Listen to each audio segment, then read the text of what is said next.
અંબાજી મંદિરમાં વિવાદોનું વંટોળ સંવાનું નામ નથી લઈ રહ્યું. ગંભીર ઘટનાઓ છતાં પોલીસ ફરિયાદ કેમ ન થઈ? ગાદીપતિઓ અને પૂજારી પરિવારો આમને સામને જોવા મળી રહ્યા છે. દાનપેટીમાંથી નાણાં સેરવી લેતા શખ્સનો વિડીયો વાયરલ થયો. નિમણૂકમાં તંત્રએ ખોટા વ્યક્તિઓ રાખ્યા હોવાની ચર્ચા. આ ચોરી નહીં, ભક્તો દ્વારા આપવામાં આવેલ દાન છે તે પ્રકારની વાત પૂજારી કરતા જોવા મળ્યા. ભીડભંજન આવનાર યાત્રિકોને તમે મોઢા તોડી લ્યો છો, જેવું તેવું વર્તન કરો છો, તે તદ્દન ખોટી પાયા વિહોણા જેવી વાત છે. અમારો ધર્મ છે, કોઈ પણ અમને દક્ષિણા દે તો અમે લઈ શકીએ છીએ અને અમારો ધર્મ છે, તો એમાં શું વાંધો? અમે બે પરિવારના થઈ અને બે ગિરનાર ઉપર તો ત્યાં અંબાજી મંદિરનો વહીવટ કરીએ છીએ. 4 જણા અમારા હોય, 5 જણા અમારા હોય, 5 જણા એમના હોય. અમારા હિન્દુ ધર્મની અંદર કંઈ એવું લખેલ નથી કે એ લોકો કાયદેસર મા જગદંબાની કે શિવજી મહારાજની સેવા પૂજા કરી શકે. અત્યારે નીલકંઠ પરિવારના મંત્રી હિમાંશુ ગિરી બાપુ, એમના પિતાશ્રી યોગેશ ગિરી બાપુ, એમના બે કાકા છે તુષાર અને તુષારગીરી, શૈલેષગીરી, બધા જે એમના પરિવારનો છે. સાચા લોકો છે એ દંડાઈ ન જાય અને ખોટા લોકો છે એ છૂટી ન જાય, એટલે આ તમામ બાબતોની તપાસ કરી અને કાર્યવાહી કરવામાં આવનાર છે. અત્યારે મંદિર છે એની પૂજા થાય અને પરંપરા મુજબ જ પૂજા થાય, એટલા માટે હાલ તાત્કાલિક ધોરણે 2 પૂજારીઓને એ પૂજાની કામગીરી સોંપવામાં આવી. હજુ સુધી તમે અમારી ચેનલને સબસ્ક્રાઇબ નથી કરી તો અત્યારે જ ન્યૂઝરૂમ ગુજરાતને સબસ્ક્રાઇબ કરો. ફેસબુક અને ઇન્સ્ટાગ્રામ પર ફોલો કરો.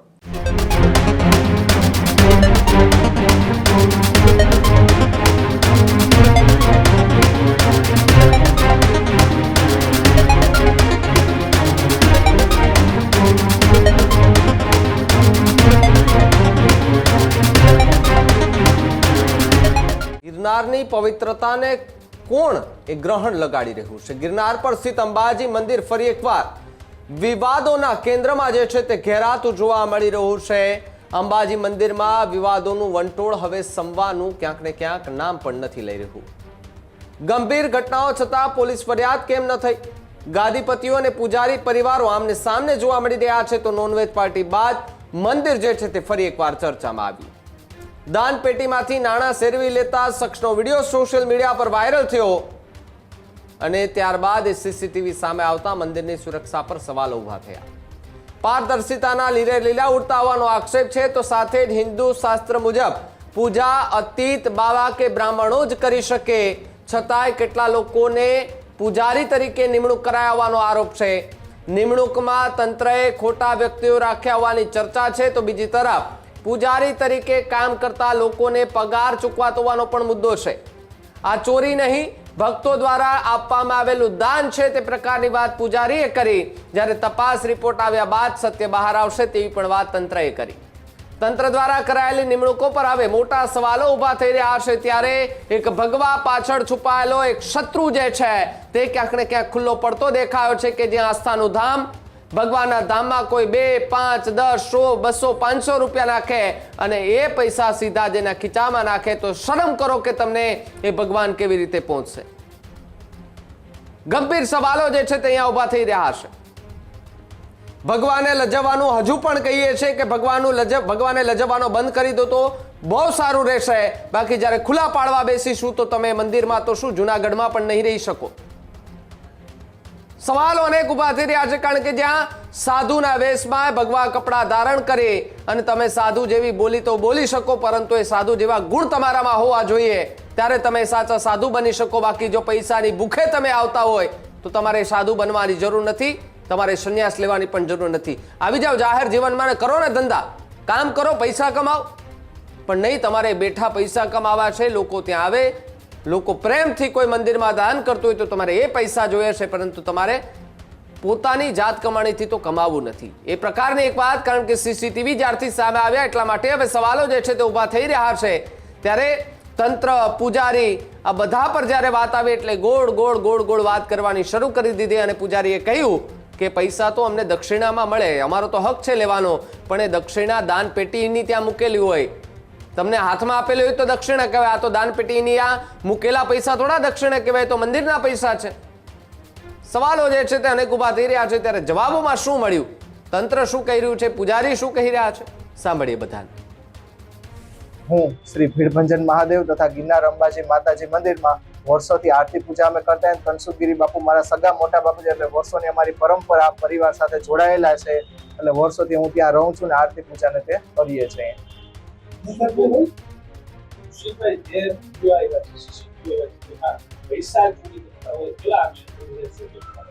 એના વિશે અમે એમ કહેશું, જે વિડીયો આવેલો છે જેને વાયરલ કરેલો છે તે વિશે અમે પહેલા તો એમ કે તેને ભીડભંજનનો ઉલ્લેખ કરેલો છે કે ભીડભંજન આવનાર યાત્રિકોને તમે મોઢા તોડી લ્યો છો, જેવું તેવું વર્તન કરો છો, તે તદ્દન ખોટી પાયા વિહોણા જેવી વાત છે. કેમ કે આજ શનિવારે અમારે ત્યાં મંદિરે ભીડભંજનના આશ્રમે સનાતનનો કાર્યક્રમ ગોઠવાયેલો હતો. તેમાં જે વ્યક્તિ વિડીયો વાયરલ કરે છે તેને ગોઠવેલો હતો અગાશમાં, અને અમારી રીતે બનતા પ્રયાસથી તમતા એને બધું જ પ્રોવાઈડ કરેલ હતું. તે પણ છતાં અમારી ઉપર તે ખોટો આક્ષેપ લાગે છે. અને જે વિડીયો વાયરલ થયેલ છે ગિરનાર અંબાજી મંદિરનો પૈસાનો જે કહે છે, એમાં જે વ્યક્તિ કહે છે કે આ દુષ્યંતગીરી અને કુંદનગીરીનો વિડીયો છે, તો પહેલા મારું નામ દુષ્યંતગીરી છે. હું એ કહેવા માંગુ છું કે હું કોઈ દી મા જગદંબા આગળ પીળું વસ્ત્ર પહેરતો નથી.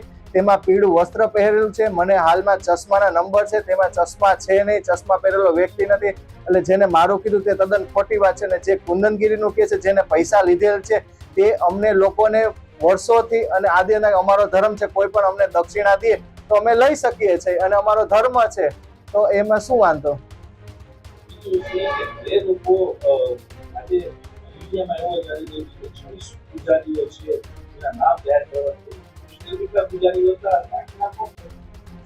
હાલમાં અત્યારે જ્યારે અમારા ગુરુજી દેવલોક પામ્યા અને તંત્રના હાથમાં અમારા ગિરનાર અંબાજી માતાજી મંદિરને ભીડભંજનનો વહીવટ હાથમાં આવ્યો, ત્યારે લીગલી અત્યારે અમે 10 પૂજારી એ ચોપડા ઉપર તેમના નામ લીગલી છે. બાકી અન્ય છે તે અમારા રિસીવરમાં, ધારો કે જે લોકો નીચે હોય એની જગ્યાએ તે ઉપર જાય, અને બાકી બીજા કોના હોય નામ તે મને ખબર નથી. અત્યારે જે લિસ્ટ આવ્યું છે, આ લિસ્ટમાં જે નામ છે એનું લિસ્ટ છે અને શા માટેનું લિસ્ટ છે? આ જે આવ્યું છે લિસ્ટ, એ મારા ખ્યાલ પ્રમાણે રોપવેમાં ઉપરથી અવર જવર કરવા માટેનું લિસ્ટ છે. અમારી પરંપરા ભીડભંજન અંબાજી મંદિરની બે પરંપરા છે, ભીડભંજન પરિવાર અને એક નીલકંઠ પરિવાર. અમારા બંને પરિવારના ત્યાં ગિરનાર અંબાજી મંદિરમાં તેમજ ભીડભંજનમાં અને નીલકંઠ મંદિરની અંદર અતીત બાવાનો હિન્દુ ધર્મ મુજબ અતીત બાવા જ મા જગદંબાની, ભીડભંજન દાદાની અને નીલકંઠ મહાદેવની પૂજા અર્ચના, સેવા, હવનમાં બેસવું, અનુષ્ઠાન કરવું એ અમારો હિન્દુ ધર્મનો અતીત બાવાનો ધર્મ છે, હક છે. અમે બે પરિવારના થઈ અને બે ગિરનાર ઉપર ત્યાં અંબાજી મંદિરનો વહીવટ કરીએ છીએ. 4 જણા અમારા હોય, 5 જણા અમારા હોય, 5 જણા એમના હોય, બરાબર. બીજા અને પણ કર્મચારી હોય. જે કરીને ખાસ કરીને જે કિશોરસિંહ છે, ભાર્ગવસિંહ છે, અભિષેકસિંહ છે, ભરતસિંહ છે, પછી રાજેશસિંહ છે, પછી ભાઈ પ્રિન્સસિંહ છે, ધર્મેન્દ્રસિંહ છે, એ અમારા હિન્દુ ધર્મની અંદર કંઈ એવું લખેલ નથી કે એ લોકો કાયદેસર મા જગદંબાની કે શિવજી મહારાજની સેવા પૂજા કરી શકે. એના કંઈ સેવા પૂજા કરવાનો હક હિસ્સો છે નહીં. છતાંય મારા મોટાભાઈ તનસુગીરી બાપુને 2-3 વખત ધ્યાન દોર્યું હતું, છતાંય અમારા મોટાભાઈ અવારનવાર બીમાર પડી જતા હતા. એમાં એ કાંઈ ધ્યાન દોરતા નહોતા, જેથી કરીને આ જે છે અને શાસન આવ્યું મામલતદાર શાસન ત્યાંથી કરે છે. એટલે અમારે કોઈ વિવાદમાં પડવું નહોતું, એટલે એને અમે આરતી પૂજા સેવાને બધું કરવા દેતા હતા. એટલે અમારે વિવાદમાં એમની સાથે નહોતું પડવું. એટલે બાકી ધર્મસહી હક ભીડભંજન પરિવાર અને નીલકંઠ પરિવાર, બરાબર. અત્યારે નીલકંઠ પરિવારના મંત્રી હિમાંશુગીરી બાપુ, એમના પિતાશ્રી યોગેશગીરી બાપુ, એમના 2 કાકા છે તુષાર અને તુષારગીરી, શૈલેષગીરી, બધા જે એમના પરિવારનો છે. અમારા પરિવાર તરફથી હું પોતે કુંદનગીરી, પછી મારો નાનો ભાઈ કાંતિગીરી, પછી મારા કાંતિગીરીનો પુત્ર દુષ્યંતગીરી, પછી અમારે હર્ષગીરી, પછી અમારો ભાણેજ છે મલયગીરી. અમે 5 થઈ અને અમારી સીધી લીટીના વારસદાર હતા. એમાં દાવેદારી કરી હતી. એમાં એક જ જણો અમારા વ્યક્તિ અમારા તરફથી કાંતિગીરી અર્જણગીરી અપાન હતી, મામલતદાર ઓફિસમાંથી પગાર લેતા હતા. અમે 4 જણા પગાર લેતા નહોતા, તે પગાર ભથ્થું લેતા નહોતા, બરાબર. અમને હજી સુધીમાં ભીડભંજનનો 1 પણ રૂપિયાનો ખર્ચ આપ્યો નથી. અમે અમારી રીતે ભીડભંજનનું ત્યારે એના અમારા તંત્ર સાથે એવી વાતચીત થઈ હતી કે ભાઈ તમને બધાને પગાર ચૂકવવામાં આવશે, મહેનતાણું દેવામાં આવશે, પછી જે કાંઈ તમે કંઈ ખર્ચ કરો, અનાજ કરિયાણાનો, ધૂપ દીવાબત્તીનો, ફૂલનો, પછી હવનનો, એ ખર્ચ પણ અમે આપશું. પછી અમે એક વખત ભીડભંજનના ખર્ચ માટે અને નીલકંઠના ખર્ચ માટે અમે લોકો ત્યાં મામલતદાર સાહેબને કીધું હતું કે જેટલા ગિરનાર ઉપર મંદિર છે એટલા મંદિરના નીચે પણ ઉતારાઓ છે, જે કે માનો કે દાખલા તરીકે કમડલપુરનો છે, રાણેશ્વર છે, પછી ગોરખનાથનો છે, નાગજીનો દલીજો છે, આચા કાકાનો છે એ મયારામ બાપુની આશ્રમ્ય છે, ગોરદેવીનો છે મયારામ બાપુનું આશ્રમનું છે, એમ ભીડભંજ અંબાજીની નીચે ભીડભંજન આવે એનું આશ્રમ ભીડભંજનમાં આવેલું છે, બીજું છે નીલકંઠમાં આવેલું છે. એ બધા પૈસા જે આવે છે એમાં 50% અંબાજીનો ખર્ચ વાપરવાના હોય છે અને 25% નીલકંઠમાં અને ભીડભંજનમાં આપવાના હોય છે. પણ નીલકંઠમાં હજી 25% ખર્ચ આપ્યો નથી કે 25% ભીડભંજનમાં આજ તારીખ સુધીમાં નથી આવ્યું. અમારા ભાઈનું દેહાંત 18/11/2024 સોમવારે રાત્રે 8 વાગે થયેલું હતું. 29/11/2024 મામલતદાર સાહેબે કબજો લીધો હતો અને સીલ મારેલું હતું, બરાબર, સીલ મારેલું હતું. અને તે પછી આજ તારીખ સુધી માનો કે 29/11/2024 2024 સુધીમાં ભીડભંજનની પેટી ખોલવામાં પણ આવેલ નથી. અને અમને જે કોઈ દાન દક્ષિણા આપે છે તે અમે લઈએ છીએ અને દાન દક્ષિણા અમે લઈએ છીએ. અમે ના તો અમે પેટમાંથી પૈસાની ચોરી કરીએ છીએ ના તો કાંઈ નહીં, પણ જે અમારો જન્મસિંહ હક છે, વર્તિત બાબા છે, કોઈ પણ સારા યાત્રાળુ આવે એમને એમ થાય કે આ લોકો અમને મહેનત કરે છે, આ કરે છે, તો અમને દાન દક્ષિણા આપતા હોય એ જ અમે ખીચામાં રાખતા હોઈએ છીએ. આ તે આપે એ જ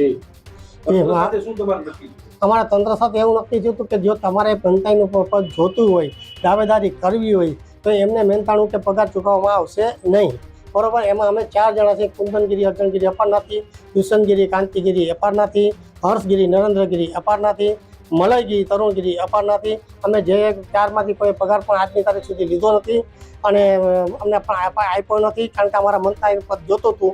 4માંથી કોઈ જે નક્કી થાય એને આપવું, બરોબર.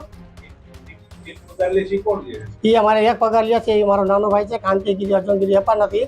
એમને એને લખીને આપ્યું છે કે ભાઈ મેં લખીને આપી દીધું છે કે ભાઈ હું પગાર લેવા માગું છું, મંતાઈ મારે નથી જોતી, બરાબર. બાવાઓ જે છે તે ત્યાં પૂજા અર્ચના કરે છે. શાસ્ત્રમાં પણ લખ્યું છે કે બ્રાહ્મણો નથી બાવાઓ ત્યાં પૂજા કરતા નથી. તો આ લોકો કેવા છે અને શું છે, શા માટે ત્યાં પૂજા અર્ચના કરતા હતા? કિશોરસિંહ છે, એમનો પુત્ર ભાર્ગવ અભિષેકસિંહ, પછી ભરતસિંહ સોલંકી, પ્રિન્સસિંહ, એ લોકો ત્યાં આરતી પૂજા કરતા હતા. અમારે વિવાદમાં નહોતું પડવું, અવારનવાર ત્યાં આવતા હતા આરતી પૂજા કરવા અને સેવા પૂજા કરવા અમારા મોટાભાઈ તનસુગીરી બાપુની હયાતીમાં. તે પછી મામલતદાર શાસનભાઈ ત્યાં આવતા હતા, પણ અમારે એમની સાથે વિવાદમાં નહોતું પડતું. પણ હિન્દુ ધર્મના શાસ્ત્રની અંદર એ લોકો આરતી પૂજા કે સેવા પૂજા કરી શકે નહીં. અમારા 2 પરિવારના કે ભીડભંજન પરિવાર ને નીલકંઠ પરિવાર સિવાય કોઈ અતિત બાબા સિવાય શિવજીની અને મા જગદંબાની આરતી પૂજા કરી શકે નહીં. જી, આ મુદ્દો એક અત્યંત સંવેદનશીલ મુદ્દો છે અને લાખો લોકોની શ્રદ્ધા એની સાથે જોડાયેલી છે. એટલે આ સમગ્ર પ્રક્રિયા છે એનો તલસ્પર્શીય અહેવાલ તૈયાર કરવા માટે પ્રાંત અધિકારીની નિમણૂક આપેલી છે અને તમામ પાસાઓ ચકાસી અને આગળની કાર્યવાહી થઈ જ રહી છે. કારણ કે આ સંવેદનશીલ મુદ્દો છે અને લોકોની શ્રદ્ધા જોડાયેલી છે. એટલે કોઈ સાચા લોકો છે એ દંડાઈ ન જાય અને ખોટા લોકો છે એ છૂટી ન જાય. એટલે આ તમામ બાબતોની તપાસ કરી અને કાર્યવાહી કરવામાં આવનાર છે અને આવી રહી છે. જે અગાઉ જે તે સમયે જે તમામ બાબતો છે એ માનનીય કલેક્ટર સાહેબની સૂચનાઓ અનુસાર જે મંદિર છે અપૂજનીય ન રહે અને પરંપરાગત જે પરંપરા મુજબ જે તે સમયે પૂજાને થતી હતી એ થતી રહે એ માટે મામલતદાર કક્ષાએથી કાર્યવાહી કરવામાં આવી હતી અને 11 પૂજારીઓ હતા એમના દ્વારા આ પૂજા કરાવવામાં આવતી હતી. નહીં, જે તે સમયે મામલતદાર દ્વારા આ જે પરંપરા છે એ જળવાઈ રહે એટલા માટે કાર્યવાહી કરવામાં આવેલી હતી. અત્યારે મંદિર છે એની પૂજા થાય અને પરંપરા મુજબ જ પૂજા થાય એટલા માટે હાલ તાત્કાલિક ધોરણે 2 પૂજારીઓને એ પૂજાની કામગીરી સોંપવામાં આવેલી છે. એક કામચલાઉ વ્યવસ્થા કરવામાં આવેલી છે, કારણ કે આજે પણ લાખો શ્રદ્ધાળુઓ ત્યાં આવતા હોય છે અને મંદિરની પૂજા કરવામાં આવતી હોય છે અને પછી આગળ જતાં એ જે કંઈ પણ જરૂરિયાત હશે એ મુજબની કાર્યવાહી કરવામાં આવશે. જી, ત્યાં સીસીટીવી કેમેરા પણ છે અને એ બધી જ બાબતોની તપાસ કરી અને જો એ બાબત પણ કોઈ ધ્યાન પર આવશે અને કઈ પરિસ્થિતિ એ પ્રમાણેની હશે તો એ મુજબ પણ કાર્યવાહી કરવામાં આવશે. મેં કીધું ને કે તપાસ થઈ રહી છે અને તપાસનો રિપોર્ટ આવે તો ડેફિનેટલી કાર્યવાહી કરવામાં આવશે. એસડીએમને અમે અધિકૃત કરેલા છે અને એસડીએમ દ્વારા દરેક બાબતની તલસ્પર્શીય તપાસ કરી અને રિપોર્ટ કરવામાં આવશે. અને ફરીથી હું કહું છું કે લાખો લોકોની શ્રદ્ધા જોડાયેલી છે એટલે એ પણ ધ્યાનમાં રાખવાનું છે કે કોઈ સાચો માણસ દંડાઈ ન જાય અને ખોટો છૂટી ન જાય. ત્યારે જ ન્યૂઝરૂમ ગુજરાતની યુટ્યુબ ચેનલને સબસ્ક્રાઇબ કરો અને ઇન્સ્ટાગ્રામ અને ફેસબુક પર ફોલો કરો. અપડેટ રહો, સત્યની સાથે રહો.